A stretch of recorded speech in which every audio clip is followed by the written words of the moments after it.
Tem um questionamento para o senhor e talvez para os demais também, mas tem outro direcionado para a doutora Eunice.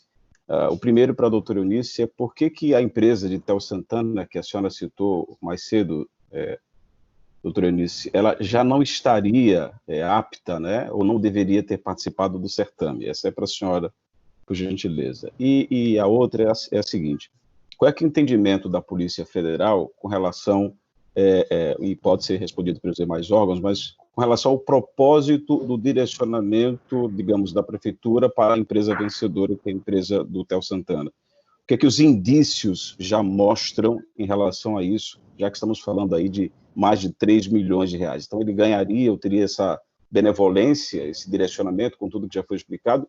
Por qual razão a Prefeitura se beneficiaria, de que maneira, ou a Secretaria, ou quem está sendo investigado? E com relação até aos pedidos de prisão, né? Isso está descartado até então? O senhor disse que não foi solicitado, mas mas estaria descartado com tudo que já foi apurado, com base no que tem em mãos? É isso.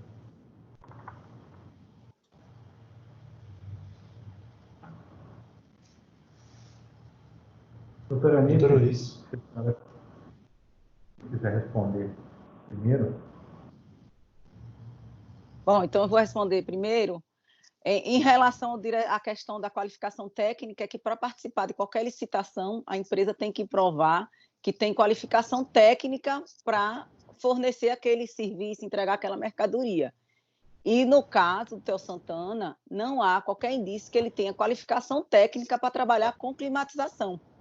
Há, inclusive, falas dele dizendo que nunca trabalhou com isso. Então, como é que uma empresa que nunca trabalhou com aquele tipo de serviço, ele conseguiu uma qualificação técnica para participar de uma licitação?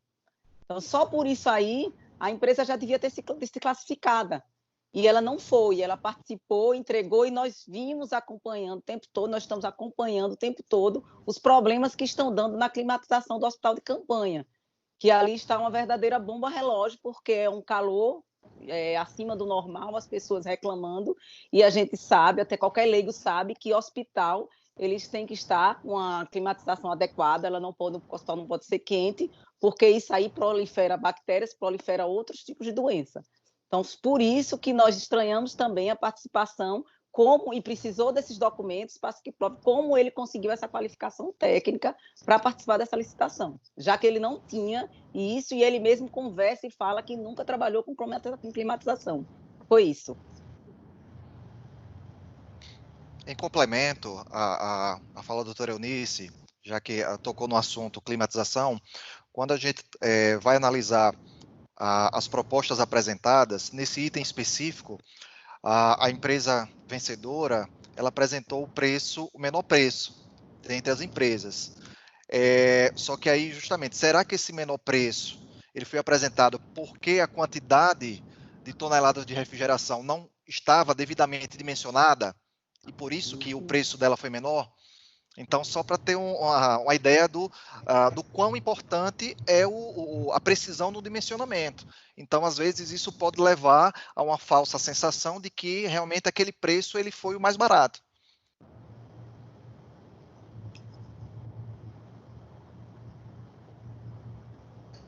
Algum comentário, doutor Antônio? Em relação ao pedido de prisão, como eu falei anteriormente, a gente vai analisar o que foi apreendido hoje e a gente vai verificar se existem requisitos para pedir prisão ou não. A situação é muito séria, né? A gente tem muitos indícios de irregularidades.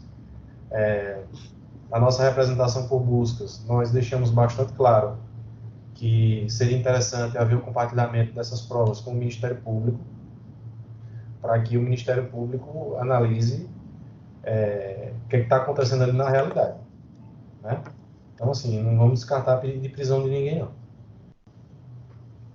Faltou só a outra delegada, essa direcionada para o senhor, que foi em relação ao entendimento da Polícia Federal no que diz respeito ao direcionamento. Então, como é que, pelos indícios até então, lógico, como é que a Prefeitura se beneficiaria, ou nesse caso aí, junto com a empresa que foi vencedora? Se há um direcionamento, essa benevolência, como é que esse jogo seria, digamos, traçado? Quem ganharia com tudo isso? Como ganharia? O que é o entendimento da PF até então? Veja bem, a gente está tratando de uma investigação, deixar bastante claro isso. Se você chegar na porta do hospital de campanha e olhar para dentro, essa parte que está aberta aqui ao lado do prédio da Polícia Federal, você vai verificar que tem umas barricadas, algum material de ferro. Eu pergunto a você, isso está licitado? Não vi em lugar algum. Não tem também na licitação que a empresa tinha que manter um posto para verificar a questão do aparelho de ar-condicionado. Eles montaram um hospital ao lado da Polícia Federal. A gente chega aqui na polícia, olha para lá e verifica o que eles estão fazendo diariamente. Então, ao que parece, é um jogo de camaradagem. A gente vai deixar o contrato com você porque vai precisar de outras coisas. Aparentemente é isso. Entendeu? Agora, somente ao final da investigação é que a gente vai poder dizer, de fato, se houve um direcionamento e o porquê desse direcionamento. Agora, só o fato de a comissão de licitação ter baixado o feito em diligências e logo em seguida ter declarado a empresa como vencedora, isso aí para a gente já é algo que levanta muita suspeita.